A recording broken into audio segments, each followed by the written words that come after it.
Well, I guess I have to record these voiceovers at some point. I'm a week late on, if not more, on a number of them.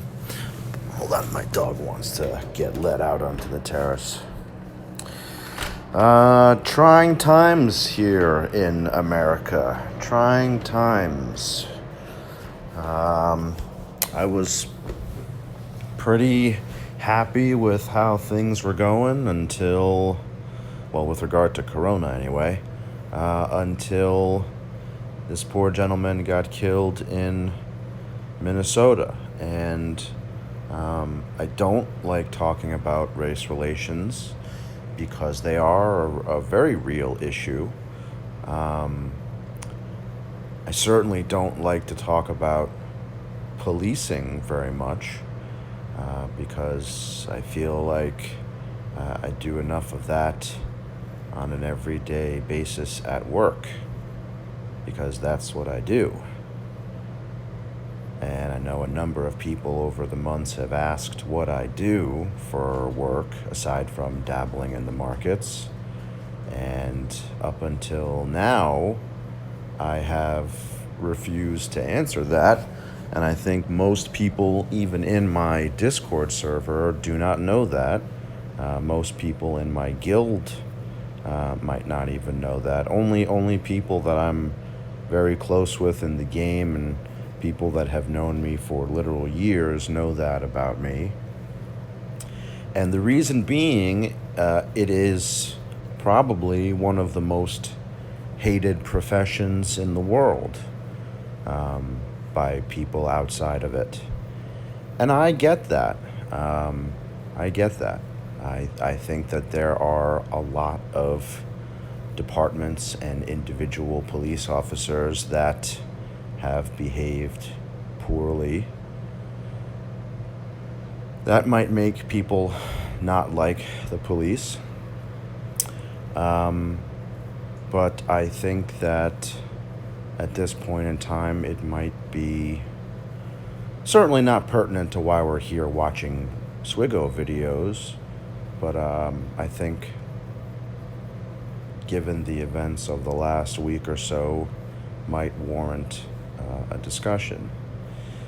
I will flat out say that as someone that works in the field and has for over 10 years, this jerk off in Minnesota, and by that I mean the cop, is a murderer. That's my personal opinion. Any department worth its salt and any officer worth his or her salt knows that you do not put your neck or you put your knee on someone's neck. Same reason why you don't take your baton to someone's head, because it can fucking kill them. My personal opinion, of course, no one knows all the facts besides those directly involved. Unfortunately, one of them is dead. He should not be dead. Certainly not for an alleged forgery.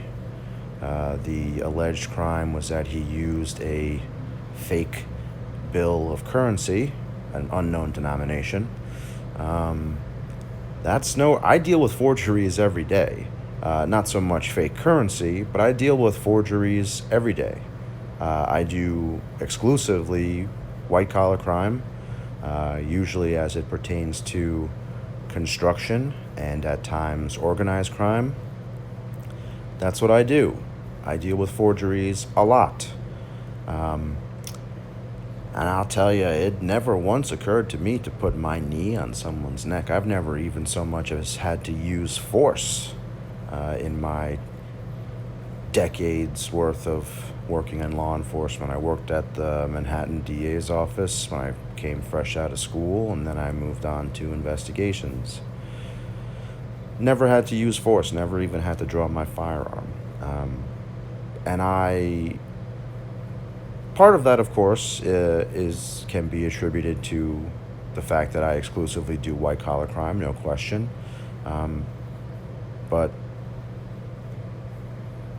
and again, I can really only speak for law enforcement here in New York City because that's primarily, almost exclusively, who I deal with. I have, of course, worked with other jurisdictions and other departments, but 99% of my work involves law enforcement agencies and officers here in the city.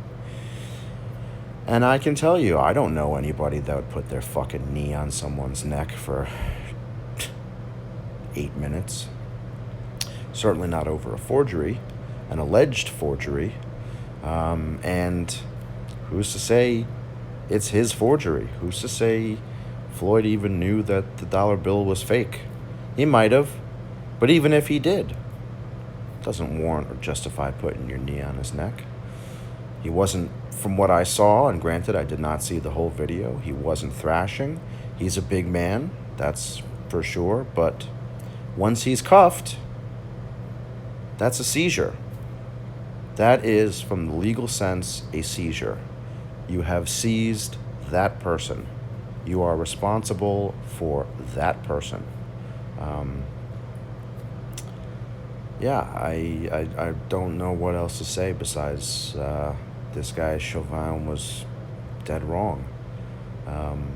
And the other officers, I don't know their story. I don't know how they feel about the whole thing. I know they got sacked. But I don't know that I would necessarily look to arrest them. But certainly the guy Chauvin, even if it's not murder one, which I don't necessarily think it is, Minnesota is a different state with different statutes, but if that was here in New York, that would be at least a criminally negligent homicide, in my opinion. I'm not an attorney. I have, however, worked with and for the DA's office here in Manhattan for quite some time, specifically in the Rackets Bureau. But my eyes, with my comparative experience, that's a criminally negligent homicide. Putting your knee on a handcuffed person's neck who is face down on the pavement is, to me, unreasonable. So that's my stance on that. And now we have a lot of protests, most of which are peaceful. Let's be clear about that. And that is a constitutional right and absolute. Protesting peacefully is an absolute constitutional right. Make no mistake. However, rioting is not. Rioting is not. You do not have the right to riot. Now, I completely understand the indignation that the African American community feels, along with sympathizers to their cause. I absolutely understand their outrage. People die every day, but innocent or comparatively innocent people should not die at the hands of the police. And I think that most, if not all, good cops will tell you that. Maybe behind closed doors, but I think that most good cops would agree that Mr. Floyd should not be dead. Unfortunately, he is, and any amount of anything is not going to bring him back, unfortunate as that is. So should Chauvin be prosecuted and end up in prison? My estimation, yes, absolutely.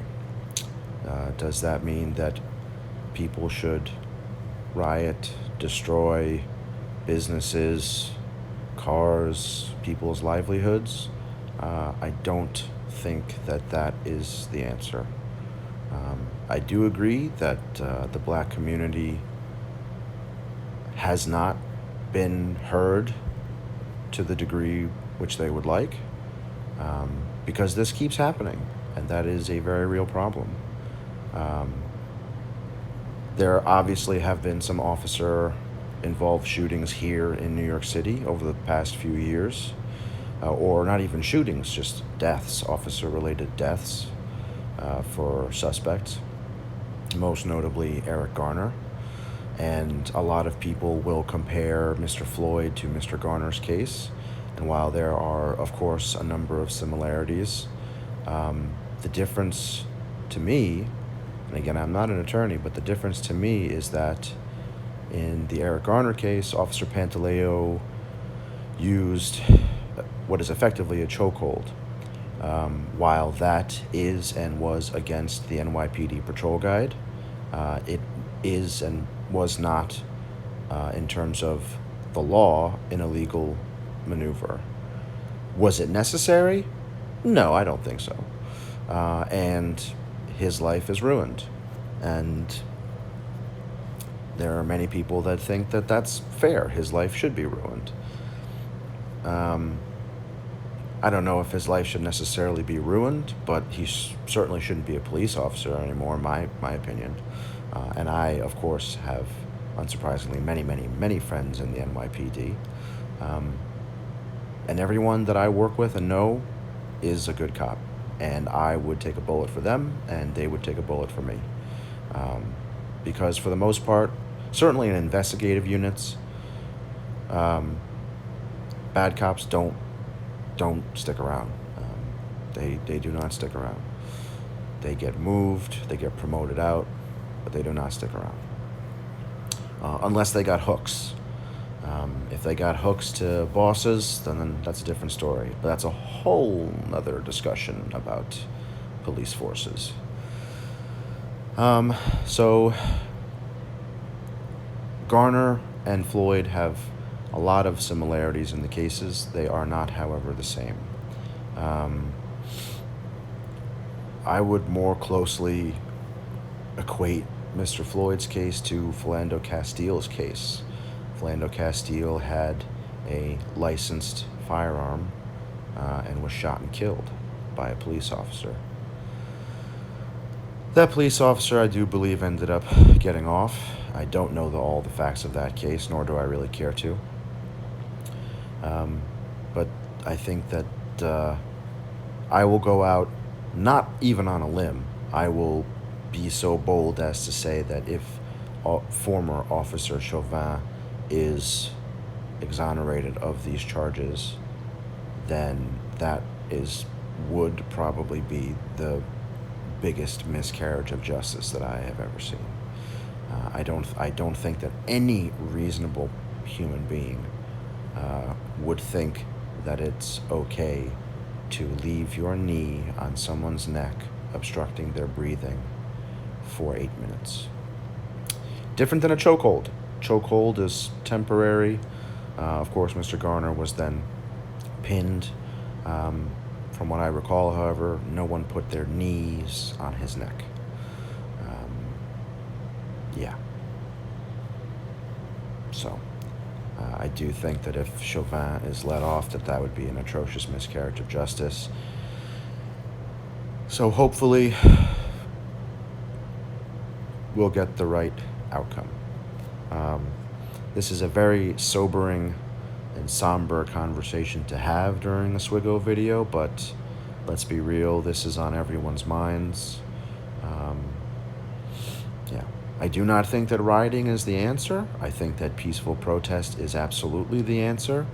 Whether that peaceful protest includes screaming, yelling, and cursing, that's freedom of speech.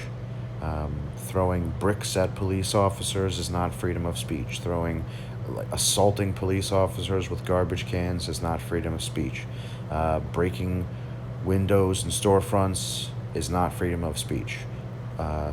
Looting, stealing from those stores is not freedom of speech.